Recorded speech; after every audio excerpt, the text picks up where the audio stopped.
The quantum field is alive and reacting to you. So, for those who don't know what the quantum field is, it's basically, well, there's many names for it, but in simplicity, it's just physics. It is the energetic field. There's theories. I believe that it's all entangled together, and it's like one thing reacting to the next, almost like a chain reaction thing.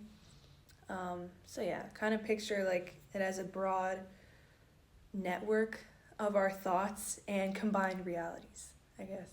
The reason I'm so interested in this quantum field, this making your own reality thing that I've been going on these tangents about recently, is because of how real it is.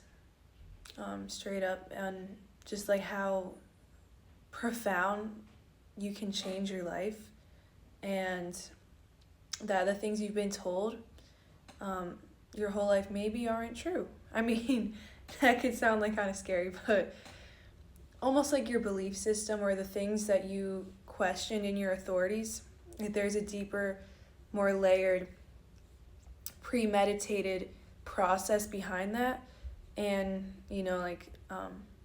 these systems, like school systems, programs that I talk about too, and like how your mind operates as a program, because it's similar to a computer, and it's almost like if you plug in a certain hard drive, it's going to go work in that way.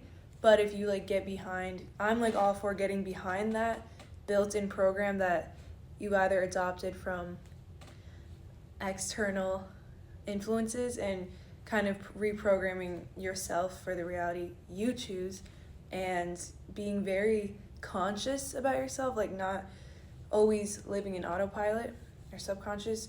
But yeah, I'll just be talking more about that today, and just what the quantum physics scientists in the modern day have found out recently that has kind of shook my mind a little. So enjoy.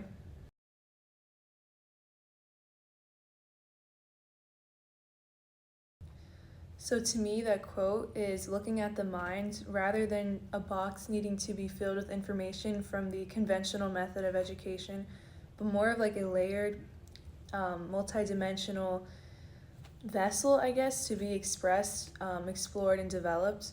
It's almost like the seeds were planted from the jump, and then we're kind of growing them. It's not like our mind is a box, you know.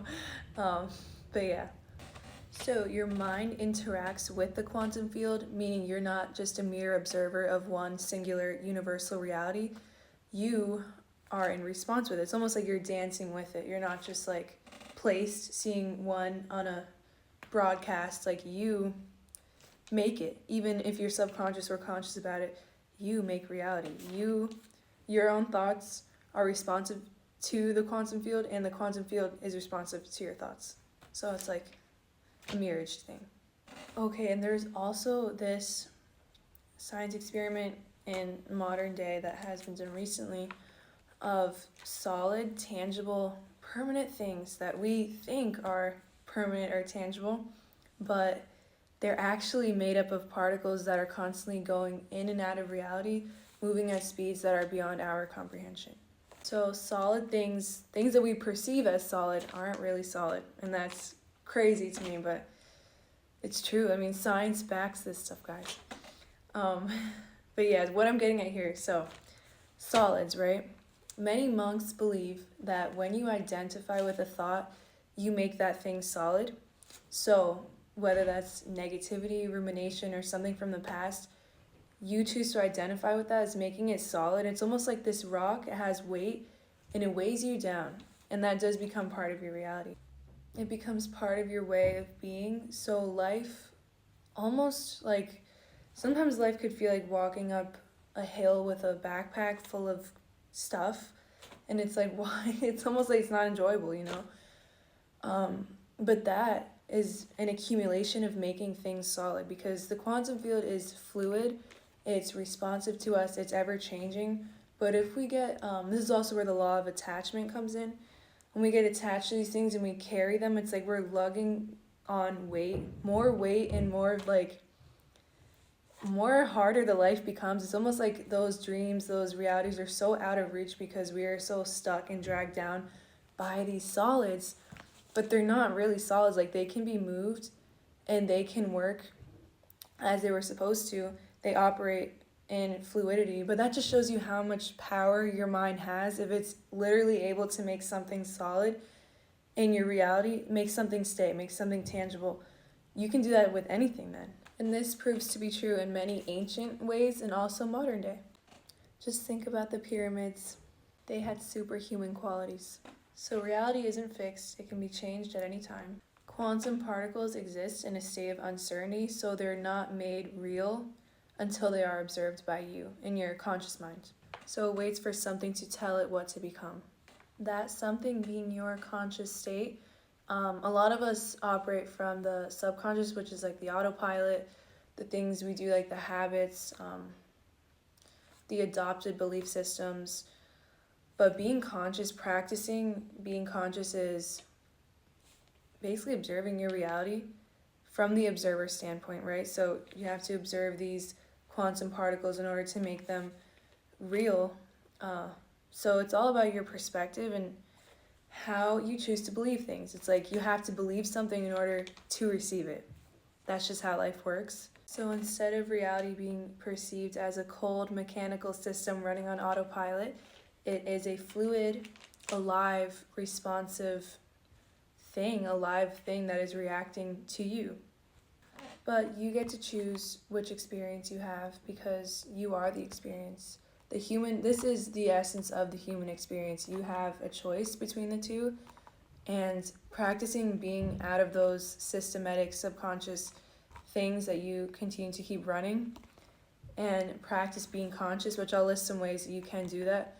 You're going to open yourself up to a brand new world, feel so expansive and limitless. You're not going to be run by fear anymore. Because the thing is, if you have a drive to be successful, but you're always stopped by the fear of failure, it's like you're sending out two opposing, not realities, because I guess it's a thought too, like those particles. You're sending out two opposing particles, like streams, and like they can't go together because they don't correlate. They're opposing. So you're gonna get a haphazard response from the quantum field because like it's like make up your mind. You kind of have to. Well, you do. I'm gonna be blunt. You have to like choose one or the other. It's almost like you can't live in your comfort zone and then expect things to just attract you. Like this is where manifestation kind of gets confused because it's not merely just thinking something. It's like thinking, right? So it's a thought and it's a belief and it's like the repetition of it, but it's also like the feeling part too. So an emotion mixed with a thought kind of amplifies the effect. And once you're fully aligned, like your thoughts aren't on opposition, you're just like fully in it, you're centered, you're believing it, then you'll get that. You'll get more clarity, you'll get more alignment. Things will start to work in patterns like that. Whether if they're just like always opposing, you're going to get something chaotic. But yeah, so if you're feared by something, you're ruled by it essentially. I'm sorry, if you're fearful of something, then you're ruled by it. That's what I meant to say. But the law of attraction and the law of attachment go against each other. So like I said before, you can't have both at the same time. So fasting, like giving something up, right? So in this journey, it's a lot about sacrifice too. So they say love is sacrifice, and this is the deepest form of love, the truest form you can show it to yourself. That will affect the way you live, that will affect other people in your web. But sacrificing those attachments can be to fear, can be to like something familiar or comfortable. Something becomes comfortable and like second nature when it's done continuously over and over again. Even if that familiarity, that comfort is fear, which isn't really comfortable at all, that is still your comfort zone. That's something you fall back onto when you believe, right, that you can't go forward. It's like, okay, I'll always have this thing to fall back on. And this can manifest in a form of self-sabotage. If you're fearful of this thing, you're going to act out in ways that hurt yourself, obviously, because even if you're doing this subconsciously, you're not showing yourself love. fear and love are in like opposition.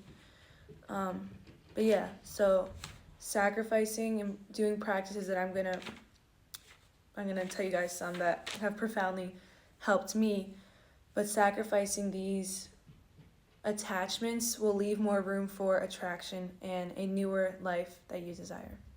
So consciously direct your thoughts, because if you don't, something else will for you. Whether that's societal programming, ones you've adopted that have been passed on to you, the subconscious programs, fear-based ones, habitual-based ones. The list goes on, but yeah, it's either you get to be the conscious creator or you're run by something that you don't have much understanding of, which is kind of scary. Nonetheless, the quantum field is always responding. It's always going to respond. That's its nature. So to get in touch with this beautiful, abundant space of creativity that allows you to think limitlessly, fearlessly, create, and basically be the best version of yourself, be literally embodied by love. That's what it feels like when you're in this space of clarity, in this space of pure liberation too. Like, it's so freeing as well. When you are in alignment with this, then you're free. It's like you'll understand it, because you know why? Now your frequency is turned up so high because you let go, you shedded all of that, the things that were holding you back and blocking you from this. Now it's all gone, and you get to see this face to face. You get to feel it and experience it. And you know what those thoughts, feelings, and experiences all make up? You and your reality. So that's kind of how it works. So with more ancient approaches to this, they, like the Ayurvedics, like yogic, even the monks too, like Sakyongs, they are very deep with meditation, and they have attained what I have just described from my personal experience. That's like my description of it, but there's these things called layers and koshas in yoga. So this one that I had just described is called the bliss body, or the Anandamaya kosha. This is what I describe, basically like the pure state of bliss and love and opportunity, abundance. All the good things you want to manifest, right, have been within you the entire time. So it's just changing you, and then you are the projection onto everything else. So it's like, once you guys, it's like you're going to match up effortlessly at that point. And it proves to be true. It checks out, trust me. But yes, so, okay, I'm going to list ways to attain this now. So these are the areas you're going to want to be focusing on: consumption, sensory, like whether that's like through food or like your senses, where you're consuming; fears, habits, which are also like those attachments, right? Those fear and habits; and environment. So consumption is very important, whether this is through food, your senses too, so what you're seeing, what you're listening to, sometimes even what you're smelling. Like, it all makes some effect, whether it's good or bad. Maybe it's not that black and white. I guess to attune to the frequency you want, which in this case is a higher one. So the things that I do are like fasting from like media, endless media that's just like mindless or chaotic or fear-based. I'm just like, like no thanks.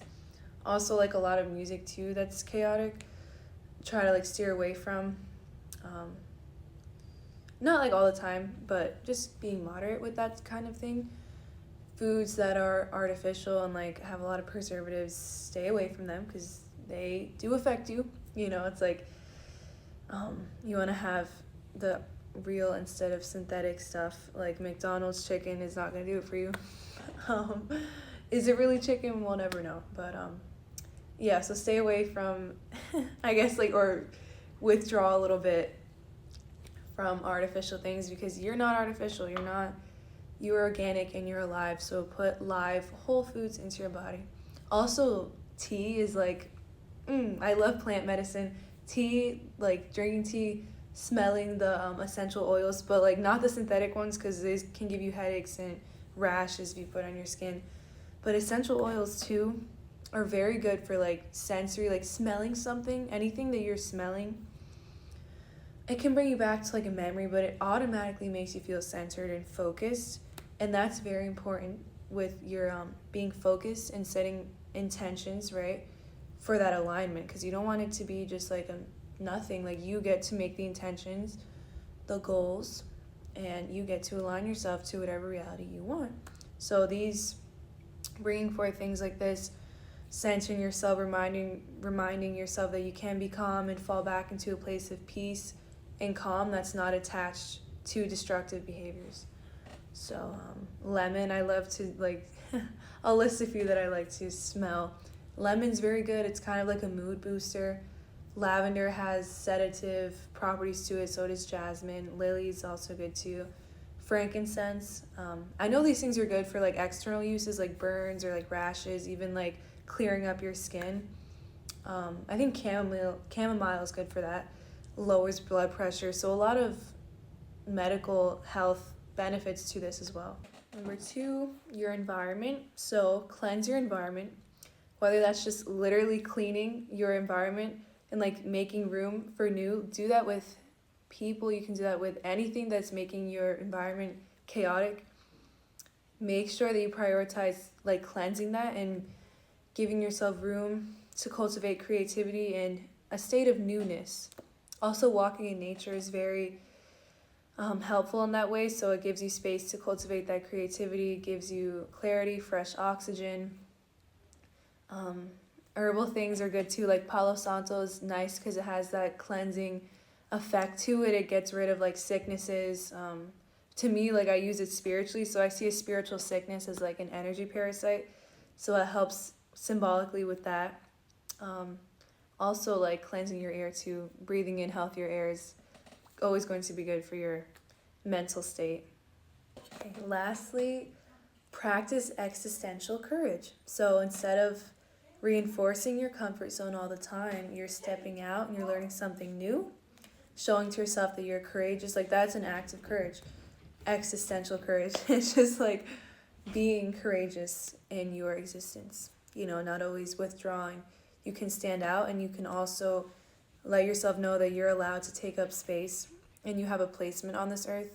Also, grounding is good for that too. Like, literally just strip barefoot on the grass and like meditate. Like, literally do that out in the open. Who cares if you look crazy? You're practicing existential courage, and you will reap the benefits. You will feel grounded and more stable in your placement on this earth. Like, you want to feel like a superhuman, do these things. So that is all for today. Stay focused, stay on your goals and intentions, stay aligned, stay discerning, and practice meditation, because trust me, you'll be more connected to your intuitive state. You'll be way more receptive to the quantum field and the signs it's sending you, the direction that you need to go. You'll just feel like a superhuman, and trust me, trust the process, or don't. It's your choice. But nonetheless, namaste.